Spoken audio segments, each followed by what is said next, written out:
Hello viewers. आज मैं आपके लिए अपने चैनल की छठी कहानी लेकर आया हूँ, यानी फियरफुल नाइट्स का 6th एपिसोड। दोस्तों, रिश्ते बहुत ही खूबसूरत चीज़ें जो तब जन्म लेते हैं जब हम इस दुनिया में आते हैं और तब तक कायम रहते हैं जब तक हम इस दुनिया में रहते हैं। लेकिन क्या कोई रिश्ता मौत की सीमा को पार करके भी कायम रहता है? तो सुनिए ऐसे ही एक रिश्ते के बारे में। श्रेया एक पैरानॉर्मल इन्वेस्टिगेटर थी और पिछले 15 साल में ऐसा एक भी केस नहीं था जिसको उसने सक्सेसफुली सॉल्व ना किया हो।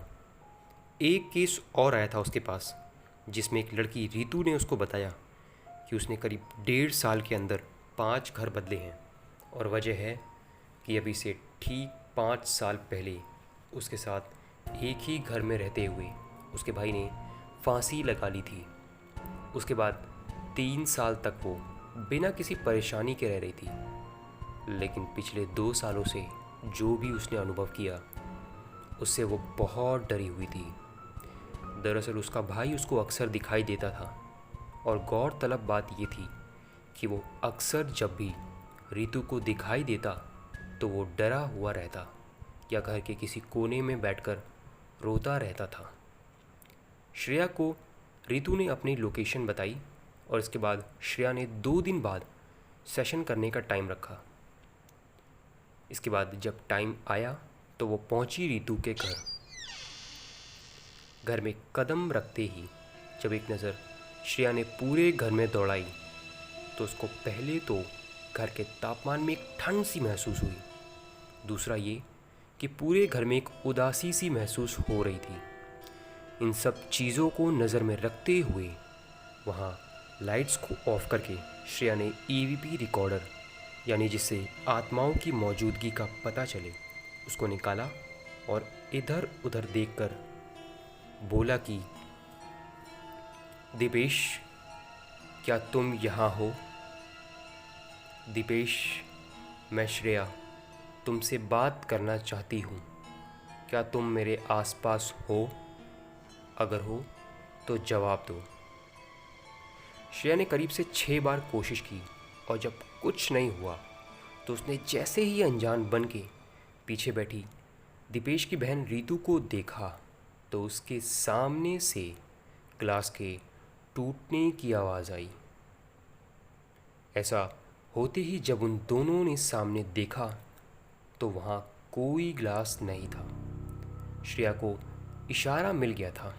उसने बिना टाइम वेस्ट किए ईवीपी रिकॉर्डर को ऑन करके दोबारा से बोलना शुरू किया। दीपेश, मतलब तुम यहाँ पर हो तो मुझे बताओ कि आखिर क्यों सब कुछ ख़त्म होने के बाद तुम अपनी बहन को चैन से जीने नहीं दे रहे हो? तो करीब 3 से 4 बार जब श्रेया ने ये सवाल किया तब कहीं जाके श्रेया को ऐसा लगा कि किसी ने उसको जकड़कर उसके कान में बोला हो कि तू क्या समझती है कि तू ये सब करके मुझे रोक लेगी और अलग कर देगी मेरी बहन से? अपनी सलामती चाहती है तो निकल यहां से, नहीं तो अपने पैरों पर खड़ा रहने लायक नहीं छोड़ूंगा। श्रेया ने ऐसे बहुत से केसेस सॉल्व किए थे, तो उसने भी अकड़ कर उसको जवाब दिया, तुम जो कोई भी हो, मैं तुमसे नहीं डरती हूँ, और याद रखना कि लेकर तो मैं जाऊँगी तुझे यहाँ से। इसके बाद पूरे माहौल में एक अजीब सी शांति हो गई, मानो कुछ हुआ ही ना हो। इसके बाद और कुछ नहीं हुआ, लेकिन श्रेया इतना ज़रूर समझ गई थी कि दीपेश की आत्मा का वजूद कितना ताकतवर है, और इसके चलते उसने रितु को साफ साफ बोला कि जब तक सब कुछ ठीक ना हो जाए वो इस घर को छोड़ के कहीं और शिफ्ट हो जाए। उसने कहा कि वो चाहे तो उसके घर यानी श्रेया के घर पे सब कुछ ठीक होने तक रह सकती है, तो उसने यही करना ठीक समझा।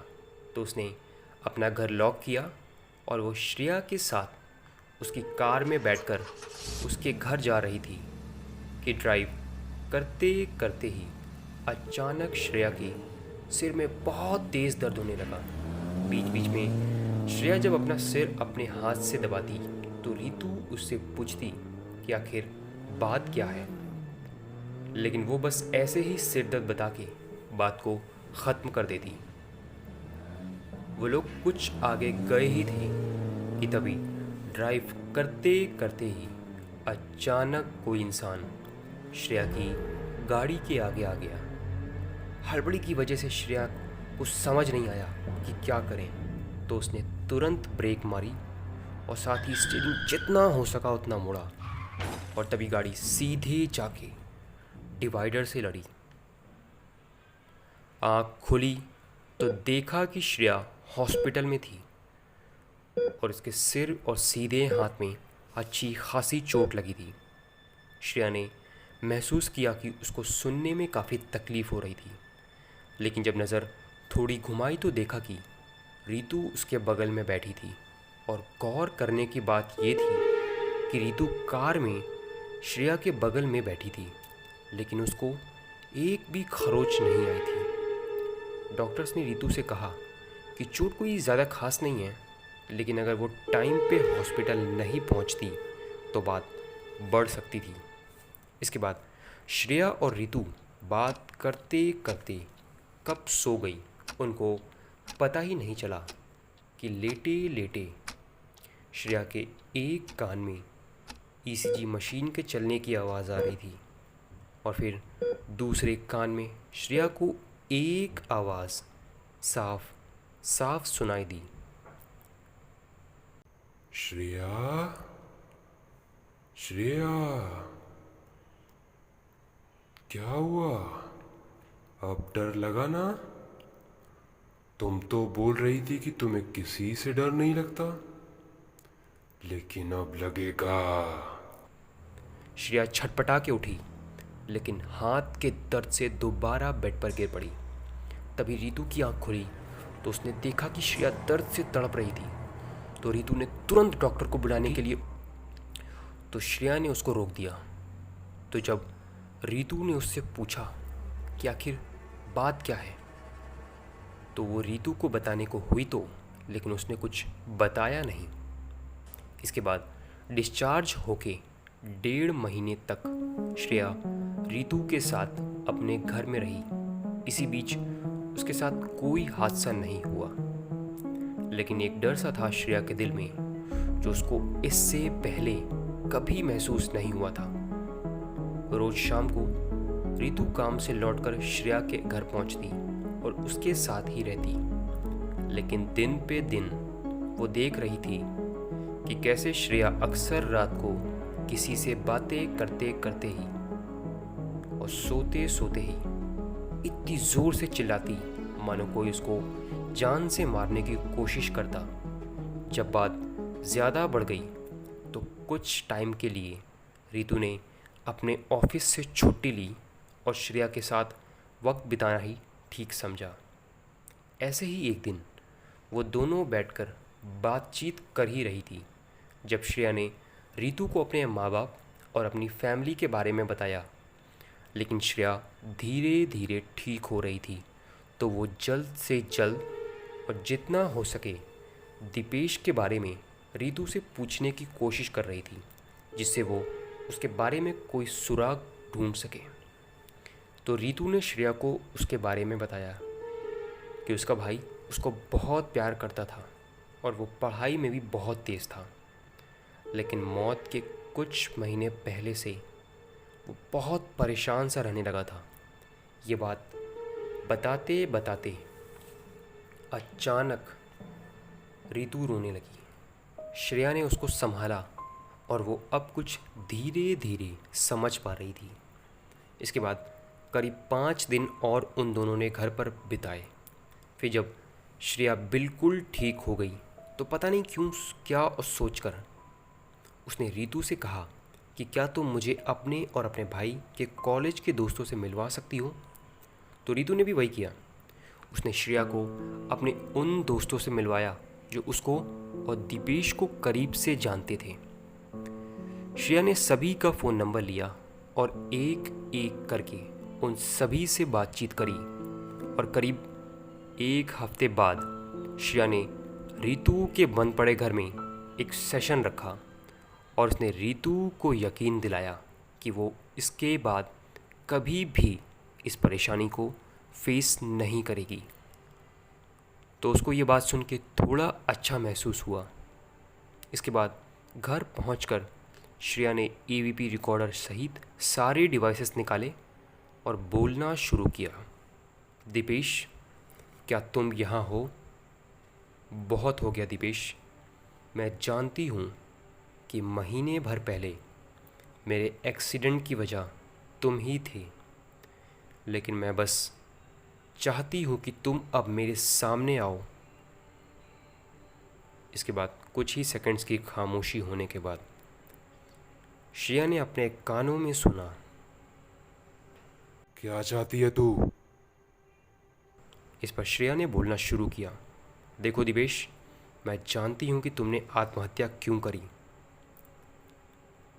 इस बात पर श्रेया अपने सवालों को आगे बढ़ा ही रही थी कि जब उसके कमरे में मौजूद सारी कांच की चीज़ें टूटने लगीं और ऐसे कमरे में मौजूद एक बल्ब फूटा।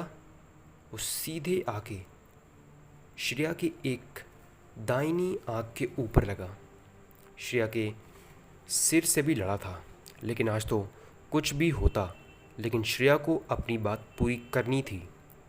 पूरे घर में मौजूद हर चीज़ अजीब सी आवाज़ कर रही थी और पूरे कमरे की हर सामान इस कदर हिलने लगा मानो भूकंप आ रहा हो। श्रेया ने किसी बात की चिंता नहीं करी और उसने कहा कि दीपेश, मैं तुम्हारे कॉलेज के दोस्तों से बात करके आ रही हूँ।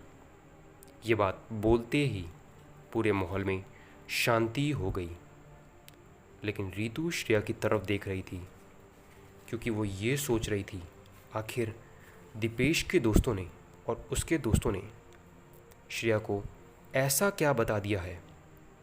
इसके बाद श्रेया ने दीपेश से कहा कि तुम सामने क्यों नहीं आते। तो दीपेश ने खुद सामने आके बोला कि जब तुझे सब पता है तो तू खुद बता दे रीतू को। उस वक्त श्रेया ने पहली बार दीपेश को देखा, लेकिन ज़्यादा टाइम वेस्ट ना करते हुए श्रेया ने रीतू को बताना शुरू किया कि दरअसल जब वो कॉलेज में थी तो दीपेश को अक्सर एक लेटर मिलता था जिसमें कोई इंसान रीतू को पसंद करने की बात लिखता था। साथ ही ये भी लिखता था कि वो काफ़ी टाइम से रीतू को पसंद करता है और उससे दोस्ती करना चाहता है। और कई बार इस बात का जिक्र रीतू ने खुद दीपेश से किया, लेकिन रीतू इस बात को ज़्यादा महत्व नहीं देती थी। पर दीपेश अपनी बहन को लेकर कोई समझौता नहीं करता था। वो अक्सर बस यही सोचता कि आखिर किसी तरह उसको एक बार पता चल जाए कि ये हरकत है किसकी, तो वो उसकी हड्डियां तोड़ देगा। एक दिन तो हद ही हो गई जब किसी ने रीतू के घर पे एक ड्रेस कुरियर करी और साथ ही ये लिख के भेजा कि क्या वो उसी ड्रेस को पहनकर अपने कॉलेज फेयरवेल पे आएगी।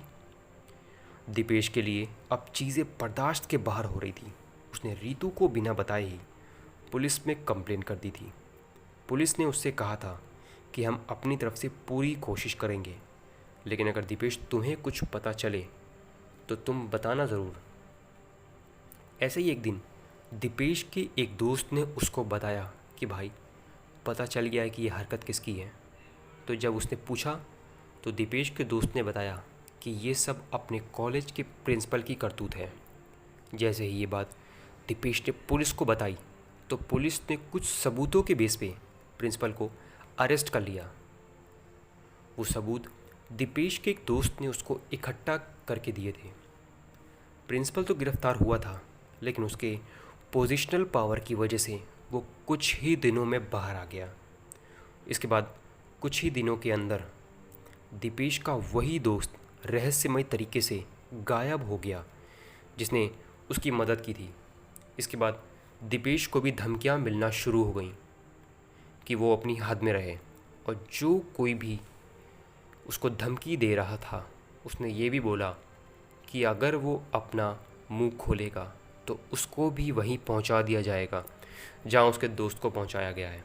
इसके बाद कुछ दिनों तक पुलिस ने बहुत ढूंढा दीपेश के दोस्त को, लेकिन उस लड़के का कोई पता नहीं चला। धीरे धीरे दीपेश को भी इन चीज़ों की चिंता सताने लगी, और जब कुछ दिनों के बाद उसके दोस्त की डेड बॉडी मिली तो दीपेश बहुत बुरी तरह डर चुका था। उसने बहुत सोचा कि वो क्या करे, क्योंकि वो अपनी बहन की सुरक्षा चाहता था। लेकिन दूसरी तरफ आलम यह था कि अगर उसने अपना मुंह खोला तो वो भी मार दिया जाएगा। इन चीज़ों को सोच सोच कर और अपनी दोस्त की मौत का जिम्मेदार खुद को मानकर वो डिप्रेशन की तरफ जाता गया, जिसके चलते उसने आत्महत्या कर ली, और ये राज उसकी मौत के साथ ही दफन हो गया। लेकिन दीपेश की मौत के कुछ वक्त बाद ही खबर आई कि प्रिंसिपल की हार्ट अटैक से मौत हो गई थी, और एक राज का भी खुलासा हुआ कि पिछले 5 सालों में इस कॉलेज में जितनी भी लड़कियों की मौत हुई या जो भी लड़कियां गायब हुई थी, उनको भी पहले प्यार से भरे लेटर मिलते और प्रपोज़ल मिलते, लेकिन जब वो नहीं मानती तो या तो वो मार दी जाती या फिर वो रहस्यमय तरीके से गायब हो जाती थी। ये सब सुनने के बाद रितु ने अपने भाई की मौत का जिम्मेदार खुद को मानते हुए रोना शुरू कर दिया। लेकिन श्रेया ने उसको समझाया और कहा कि तुम्हारा भाई हमेशा तुम्हारे साथ रहेगा और मैं उसको तुमसे चाह कर भी अलग नहीं करूँगी। इसके बाद आज 1.5 साल हो चुके हैं। दीपेश अक्सर कई बार खुली आंखों से रितु को दिखाई देता है, लेकिन अब रितु को इस बात से कोई डर नहीं है, बल्कि वो इस बात से गर्व करती है कि उसके पास ऐसा भाई है जो मर कर भी उसकी सुरक्षा कर रहा है। तो दोस्तों, ये थी आज की कहानी। उम्मीद करता हूँ आपको कहानी पसंद आई होगी, और अगर पसंद आई तो फियरफुल नाइट चैनल को सब्सक्राइब करें, लाइक करें और इस कहानी को शेयर करें। मिलता हूँ आपसे नेक्स्ट एपिसोड में।